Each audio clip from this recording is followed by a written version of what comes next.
But that was interesting because rower broke. I wake up, flex, thumb down now, check, no drip this, tell her run it up, no sleep, no rest, might crash, might wreck, but first I stretch, tell her run it up. I wake up, flex, thumb down now, check, no drip this, tell her run it up. Headed to the gym, and it is the final day of my quarterfinals experience, I believe. I am doing workout 4 this morning. That one's due at noon today, so got to get it done. It's almost 10, so gonna get that done and put that score in right away. That is the GHD sit-up and the rowing one. And then later on this afternoon, I think around 2:30, we're going to do the 5th workout. So I could do the 5th workout tomorrow because it's not due till Sunday morning. The thing is, I think it's something better to do today. Yes, it's less time to rest, but after a ton of GHD sit-ups, it's really like the next day that you feel super sore. So I'm thinking tomorrow I'm gonna feel wrecked from those GHD sit-ups, or at least worse than today. So it's better to do the workout today, and I could always redo it tomorrow if I wanted to. Probably not, but I could after I find out how I feel tomorrow. But I'm thinking today's best. Tomorrow the core soreness is going to set in. Let's head to the gym. Let's wreck my core. Let's go. Okay, you may want to grab your popcorn because this is going to be a long one. So this is workout 4, and it is 20 minutes long and just as many reps as possible of a 1,000-meter row, 50 GHD sit-ups, 500-meter row, and then 25 V-ups. So this is my first 1,000-meter row, and you probably heard it, but I don't have the volume on, so I can't hear it. But at one point, my judge was telling me to sort of calm down and settle in because I went out a little bit hot on this rower. Like at one point, it was in the high 140s, which is much too fast for me to be pulling, especially on a 20-minute workout. But I was trying to, I guess, bank some time because I assumed I would slow down long term. But she had just done the workout, so she was just trying to like give me some advice, which I appreciate because she, I think, is a pretty good rower and I am not nearly as strong as she is. But I was trying to settle in a little bit more, but still have strong pulls. We kind of had this idea of trying to keep me at a 210 or better pace. So she was giving me some feedback on that as I went to try to keep me, pulling at that rate or better. 1,000 meters is a long time. This first row, I mean, it feels long, but you're not tired yet. So you're kind of just cruising through it, which is also why it was definitely my fastest split time. But it's a long time to be sitting on the rower and waiting to get to the next movement. So just sort of grinded away at this. This will actually end up being my best workout of quarterfinals. And going into it, I had no idea that was going to be the case. To be honest, this isn't even like a hard workout to warm up for because just did some core engagement and some getting my heart rate up on the rower and just like moving around to prepare to get my heart rate up even more in the workout. So 1,000 meters. We're grinding away here. I saw some other people do this workout before me, and some people didn't get out of the second round, and a couple people got into that 1,000 meters of the third round. So I had an idea that, I wanted to at least get through the second set of 50 GHDs and get back on the 500-meter row.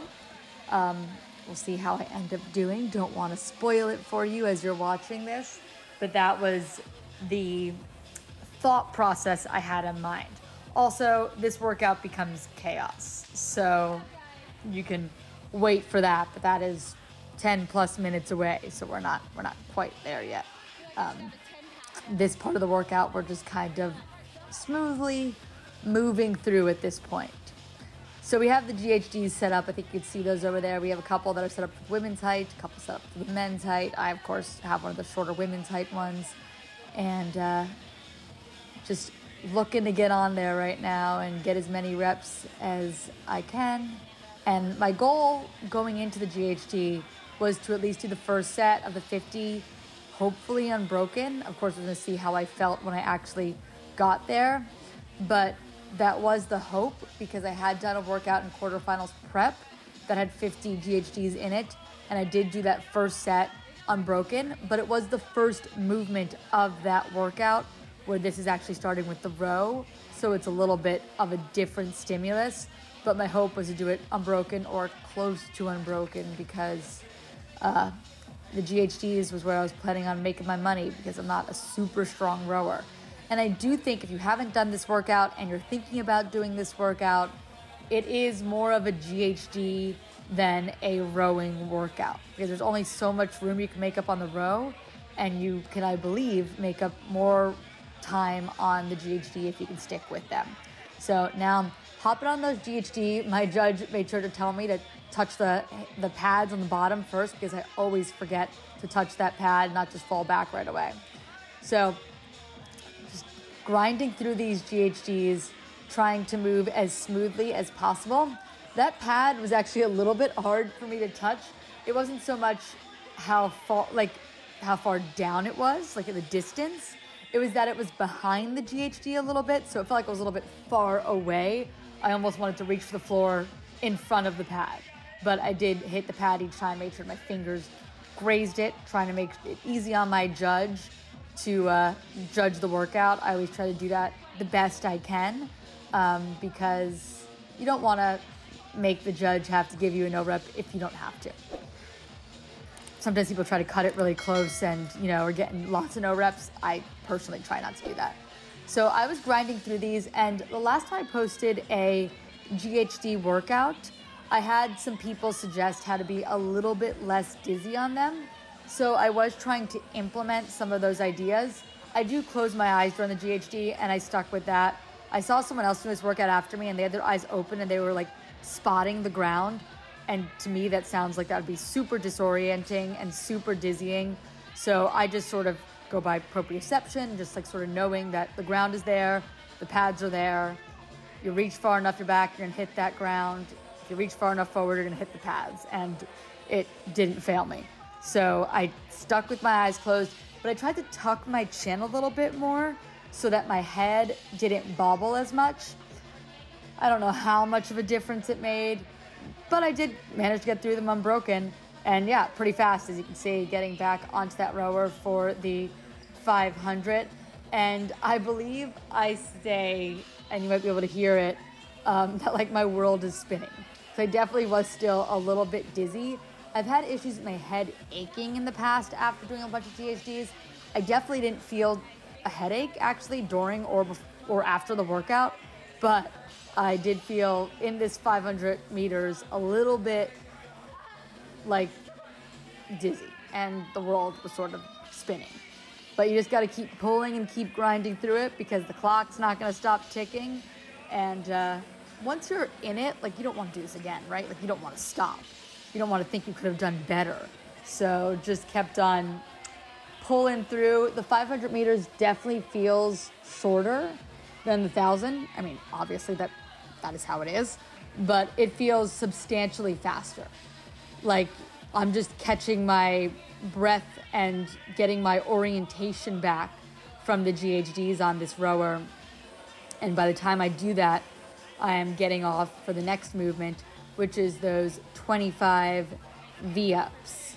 But got to finish this row first, and I was just trying to put myself in the best position to be able to attack those V-ups by getting my head back, into a more straight place after feeling a little bit dizzy and disoriented from the GHD. I actually didn't notice that as much on the second set of GHDs. Maybe that's because things get chaotic then.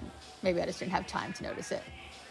So 500 meters, getting close to the end of that, and gonna move on to those V-ups. The rower is just all about picking a pace and staying with it. So again, I was trying to stay as close to that 210 or under pace that I could. There were some times, probably in this row and in the next 1,000, where I got a little bit slower than that, like 215. But I don't think I really ever got much slower than 215. And And whenever I hit that, I tried to bring it back to the 210. And my judge was actually being a little bit helpful in telling me to do that. So now onto these V-ups. And my judge, who had done this workout for me, just kind of suggested, instead of like staying engaged, which I sometimes have done on V-ups in the past, when I'm doing them in a less intense workout compared to this quarterfinals workout, I would stay really engaged the entire time. But she said, just like drop your body. So I don't know if you can tell, I'm just like literally just letting go and just like collapsing onto the ground.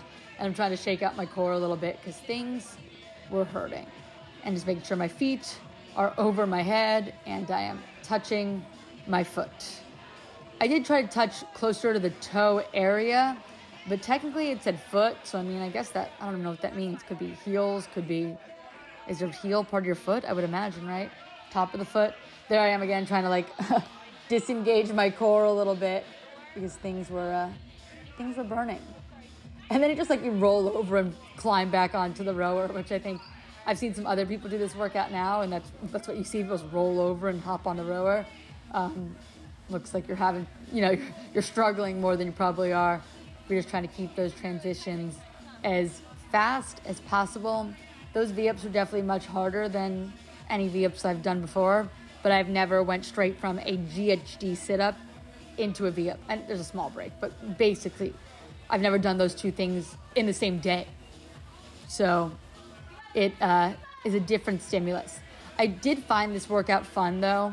So if you're looking for a workout, something that's cardio and grindy, I suggest this one. It is a grind and you really have to commit to staying at a certain pace. So again, for me, that pace was better than 2:10. For men, maybe it's better than 2 minutes. I think it also depends on just how strong of a rower you are. So now I'm in this second 1,000 meters, and this was definitely the hardest of the rows because you're just, it feels long at that point. I don't know if you just heard my dog snore. He's laying next to me. But I am just trying to stick with it and trying not to lose that intensity piece, because 1,000 meters is a long-ish row and you're starting to feel a little uncomfortable now. So you want to make sure you're keeping those strong pulls, really driving with the heels into those foot pedals or foot pads, and bringing that handrail into your chest. So I was just trying to stay steady and keep my chosen pace, because that's all you can do when you're sitting on a rower for several minutes, 3.5, 4 minutes, just grinding through the row to get back to that GHD. So at this point, I don't know if I was quite thinking about the GHD sit-ups yet, but when I got there, my plan was to break them up because I thought they would be a little bit more painful at this point. And I was going to allow myself, like I was going to try to get to 20 or 25 and then possibly take a break just at the top, obviously not getting off of the GHD. My plan does change, but first we got to get through these 1,000 meters on this row. Kind of a boring thing to watch, someone row for 1,000 meters, but I'm trying to keep entertaining by giving you guys some other information about what is going down. I was in a heat with all men, so the fact that I was staying close to them, I felt like was an accomplishment, because as a woman, you generally row slower, like the best woman and the best man's gonna have a faster row. So we are now well over halfway through the time of this workout, the time of this AMRAP, and sometimes that's good to know. You know, you're more than halfway through, you're getting closer to the end, and you just got to keep pushing a little bit harder than you want to, because you're likely not going to fail at most of these movements. Could fail a V-up, not likely to fail a GHD sit-up, I imagine, because you really can't complete it without completing it. And you can't fail really rowing unless you were to drop the handle. So you just got to keep pushing, because it's sort of your mind's gonna give up before your body does on this. There's not a lot to think about. There's not a lot to mess up. So that's my advice if you're to try this workout. Know that your mind's gonna give up before your body does. It's not like there's a muscle up or something that you have to actually like calculate or a heavy lift. You're just rowing and you're just sitting up, essentially. So it's just, you gotta keep grinding and you gotta stay on it. I think I am coming to the end of that 1,000 meters now and getting ready to get off of this rower because I know I was right behind one of the other men who just got off. So I should be closing in on 1,000 meters. There I am, yep. Little pole to get finished, getting my feet out. And here I am headed to that GHD. So the judge that was judging one of the men in this heat was very loud and I could hear her counting. So as I started to move through these GHDs, I was trying to catch up to her count, even though I'd started before that other competitor. Kind of gave me something to push for. Also, when I do these GHDs, I definitely try to engage my legs. Actually, going on to that 500 meters before this set, the one I had done after the first set of GHDs, I definitely noticed and felt my legs a little bit fatigued from the GHD sit-ups. That's because when your core starts to go, engage your legs. Straighten your legs. That'll help bring your torso over the top and to touch those pads. So I was grinding through these, and I was thinking at one point, like, when you get to 20, maybe take a break. And then I got to 20, I was like, maybe I can go to 25. And then I was like, maybe 30, because then you'd only have 20 left after that. And like I said, I could hear myself catching the man next to me. And I'm like, wow, maybe I should just keep going. Just keep grinding through this. My judge was counting every 10 reps for me out loud. I was counting in my head, though, each rep, so I knew where I was. And I knew how close I was getting to that other person's count. And I'm just like, just keep going. Because it's easier to, when you stop doing these, you're not doing anything. I can row slower for a second and try to catch my breath and still be accumulating meters. If I rest during this, I am not accumulating anything. So I just tried to keep going. And I do end up finishing these 50 unbroken. Might be going a little bit slower at the top, but I definitely didn't stop. I just tried to keep going, and I could see like a pain face looking in at my face here in the video. But I'm like, just keep going. This is where you're gonna make your money, and this is where I'm gonna have an attempt at finishing the second round. So here's where we get chaotic. My rower wasn't reset. And then when I try to start this right now, it was literally just stuck on the hourglass. And I'm like, oh no. What am I gonna do? And it finally does restart, and then when I'm pulling, it's like zeros. She tries to do it again to sit down, and it is still zeros. So I am losing a lot of time here, probably more than 30 seconds. Nothing's happening. I did nothing there. And then I saw this other guy's rower was available. He was still in the GHDs, and I stole his rower. And now you see everybody just running around trying to figure this out. But I could hear like what number he was on, and it was like 15 or something, and there was just no way he was gonna get off the GHD super soon. So I figured they can get someone else a rower by the time, you know, he needs it. Because he's resting at the top of the rower now. Maybe he's resting though because I stole his rower. I don't know. Resting at the top of the GHD.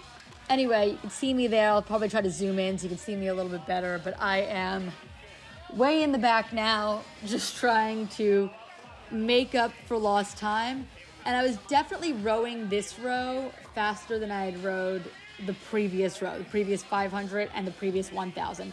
Probably not as fast as the first 1,000 when I was going out of the gate, but faster than the second 1,000 and faster than the first 500. Because I was like, I just lost a ton of time. I just lost 30 plus seconds. That's a lot of time in this workout. That's a lot of meters that I didn't accumulate. So I really tried to buckle down and was like, let's try to get off of this and let's try to get as many of those V-ups as I could possibly get. There was a moment during this where I was a little bit upset and a little bit angry because this also was later in the morning. Like, I didn't have time to redo this, and I didn't want to redo this. It's a lot of, I don't want another 2 sets of 50 unbroken GHD sit-ups. So I just tried to pull as hard as I could to make up for that lost time. And then when I get on the V-ups, I just tried to die. I'm like, listen, this is it. Like last time I did the V-ups, I rested a little bit in the middle of them. You saw me trying to stretch out my core. By the time I got off, I think I had about a minute. So it was probably 30 seconds from now that I actually get off of this row where I'm still pulling. People were cheering me on and stuff, which I really appreciated because, you know, it's a little bit frustrating to get stuck in a situation like this where I was trying to I felt like I was doing really well and have the equipment malfunction. Probably should have had an extra rower out just in case any of us were to have needed it, but I did not. So I got off just over a minute left. By the time I checked the floor, it's like a minute, and you can probably see me there. It's a little bit more difficult now because I'm not where I planned to be, but really tried to go much faster on those V-ups than I did the first time. And I wasn't dropping quite as, like letting as loose as I was the first time I did these. Because I'm like, might as well stay engaged. You've got 30 seconds to get as many as you can. No point in saving myself. I'm not saving myself for anything. So I really just tried to get as many done as possible. And once I got to halfway and I still had, at that point I had more than 30 seconds left, I knew there was a good chance I could finish them.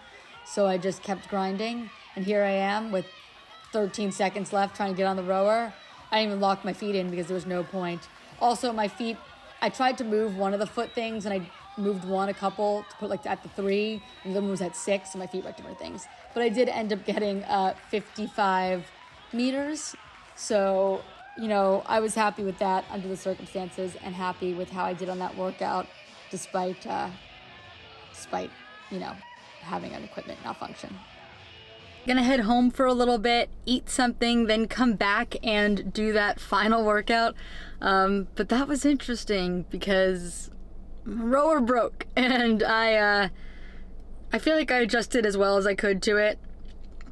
In the moment I was a little upset, but I was really proud of how I didn't let it, you know, ruin the workout for me because didn't really have the time to redo it. It was already after 11, and if I redid it, I would have to start like immediately, and that was not happening. So it is what it is. I'm happy I was able to do something to deal with the broken rower, and I'm sure you just saw that. All right, home, eat some food, and then get back here to do the final quarterfinals workout. Here we are, the final workout of quarterfinals. Another one I was able to do, so super happy about that. But this is a heavy workout for me. So getting through those 21 deadlifts at weight 1, which was 155 pounds for the women. And I chose to break this up fairly early, and I put my belt on. I knew I was gonna want the belt for the whole thing. Can I do 155 without a belt? Yes, but after doing another workout earlier today and all the hinging with the dumbbell the day before, I just thought, belt up early, why not have the extra assistance? Also, looks like I'm wearing a bell bottom, like one bell bottom pant. That is my knee sleeve for the rope climbs, protect my shins. So I just kind of stepped away from the bar for a second in between my sets, and then got right back to it. I did string reps together for the 155. I believe I do mostly singles after this. So heading to that bar where we are doing 21 chest to bar pull-ups. And something I need to work on is my butterfly chest to bar. I'm just not as good at them. I can do butterfly pull-ups. That extra little distance definitely changes it for me. So I just did kipping to start because I knew that was what I'm going to be most successful at. So again, just did small sets, but I was stringing these together just so I can get off the bar quick, but get back on the bar, chalk up my hands, do those things, but try to get back up quickly. But I also knew these deadlift weights weren't a joke for me. Like they weren't something I was going to sail through. So it's an interesting balance of trying to figure out how hard do you want to push on each movement, knowing that you are going to do something that you can do, but you can't do super well, if that makes sense. So there's a difference between like being able to knock something out of the park. The last workout where I knew when I got up on the GHD that I could do 50 unbroken. Push a little bit harder then. You can push the whole time a little bit harder. When you know that you are going to be more close to failure, you have to be a little bit more strategic. So I wanted to string at least 2 reps together with each of my chest to bars, but I didn't want to, you know, string my max together because that would have been a mistake going to the bar now. So getting back to the bar, taking the time to belt up. This is 185, and that is a heavy deadlift for me. Also, I just have the neutral grip. I don't know why I chose to do that. Now I'm back to the switch grip. I was just, you know, practicing. I did a double there. I'm pretty positive that's the only double I do at this bar. I think the owner of the gym, Craig, said to me, like yelled from the side, do singles, save it for the gymnastics. Because for me, this is not where I make my money. I'm not a fantastic deadlifter. I'm proficient enough. I can do the workout, but it is not my strong suit. So I was just trying to be methodical with what I was doing. So just a quick step back to the bar and set up.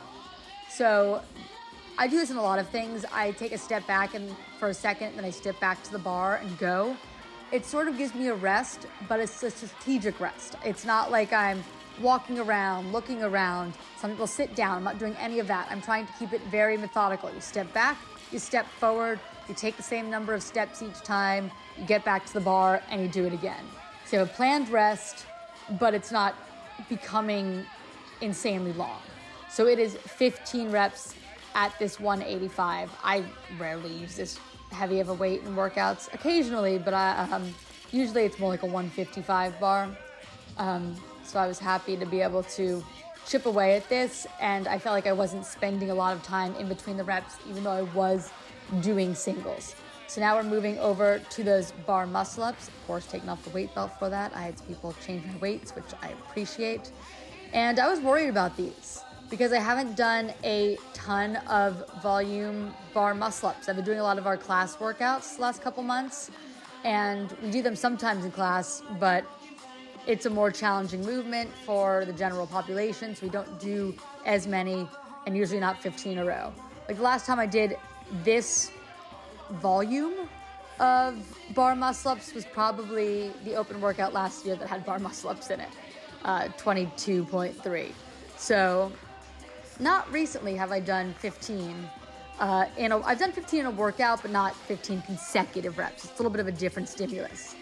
Taking off I had my heart rate monitor on, and I just feel like I hit it or get caught on it during the bar muscle up. So I ended up chucking that, and I think I took a look at the clock. It's above the shot right now, so you can't see it in the shot.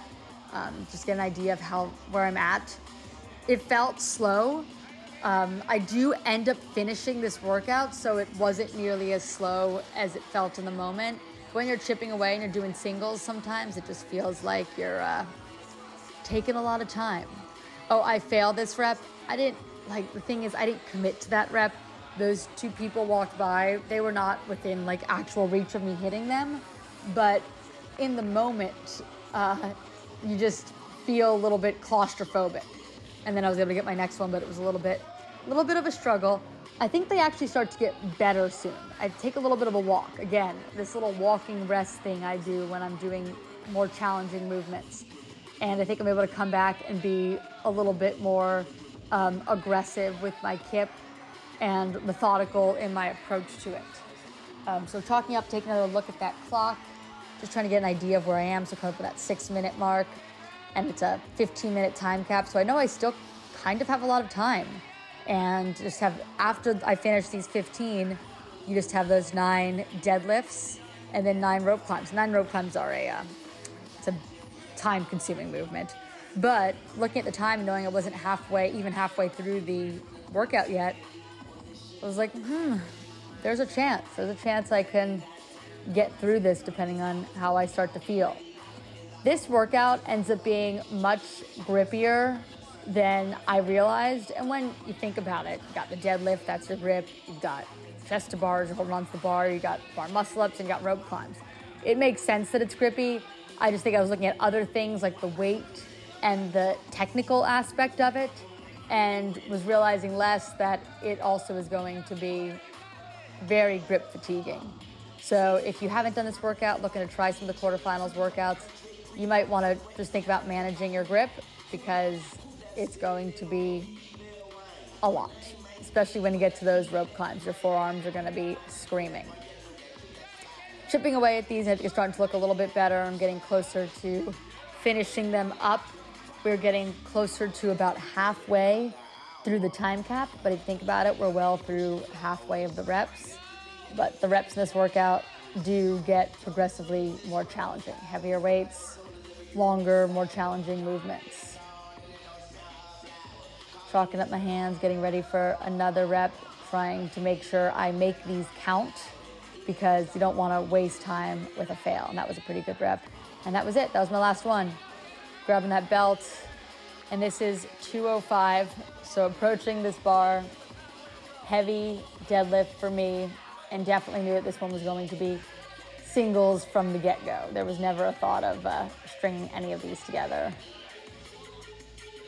Also trying to make sure I stand it up at the top and make each rep count because you don't want to waste time on these kind of things. Again, with that step back, shake out the arms, reapproach the bar, make sure I brace and pull it up.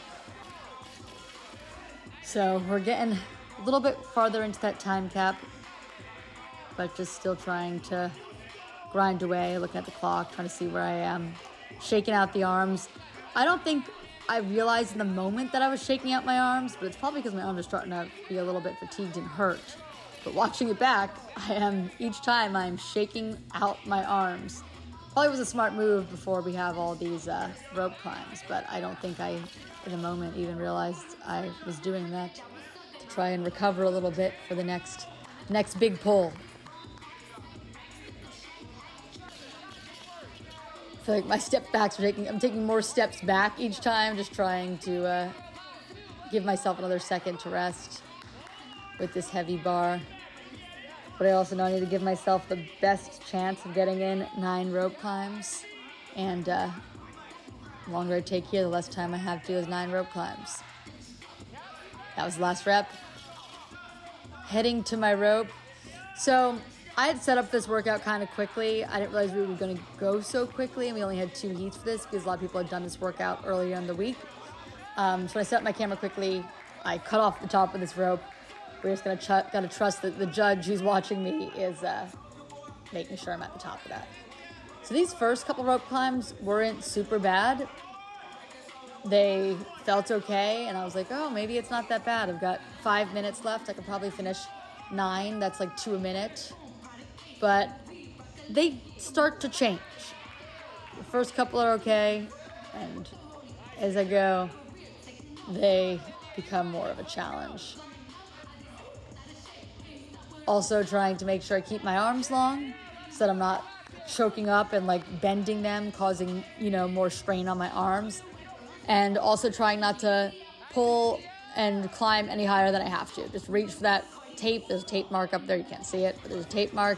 Hit the tape. Don't have to hit above the tape. You just need to hit the tape. And don't do more than you need to. And also, you see that me just kind of like flopping off the rope. That's going to get worse. That is going to get worse. I think we're 3 in, and the farther I go, that gets a little bit... my arms and my legs started to feel so fatigued. I didn't want to spend any more time under the tension of the climb than I had to. It just didn't seem worth it. So I was just basically like, all right, we'll let go now. That one wasn't bad, but you will see. You will see how it progresses.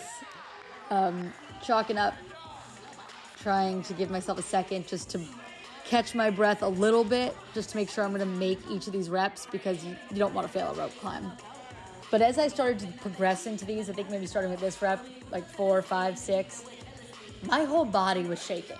Like my legs were shaking, squeezing the rope with my feet and my thighs. And it was getting hard to hold on. I'm like bent over there, chalking up my hands. It was getting challenging. I've never felt this fatigued in a rope climb. I switched to this rope because the rope I was using is very frayed. I don't know if it was actually a good idea to switch ropes because they felt different and probably is not worth changing things up. You can see a little bit more of my climb now because the rope's a little bit farther back. But the other rope was like thin in the middle where people were jumping on it. So you basically just like coming down into a squat And it's gonna progress, dropping even more. I didn't want to be squeezing that rope with my legs or with my hands any longer than I had to be. People started to encourage me to go, almost done. And I know I'm almost done, but it is getting very, very, very hard. And my body's not responding anymore. But I did try to keep chipping away, even though I was barely able to hold on each time. Yep, see, that just fell down. That's not the way that you want to come off the rope, but I just didn't want to, my grip was so taxed. I just wanted to like slide down and didn't realize that I had to brace for the ground. Oh, now I'm tying my shoes. People are like, you don't need to tie your shoe, but it's gonna fall off. It was literally untied. This is definitely a waste of my time though. I think my judge told me, okay, as soon as you finish that shoe, you gotta jump back up. I chalked up my hands, and now we're jumping back up. But you see, these were getting so hard. It was hard to even pull your legs up. Might be some of the hip flexors from all the rowing and GHD sit-ups a couple hours earlier. But it just got hard.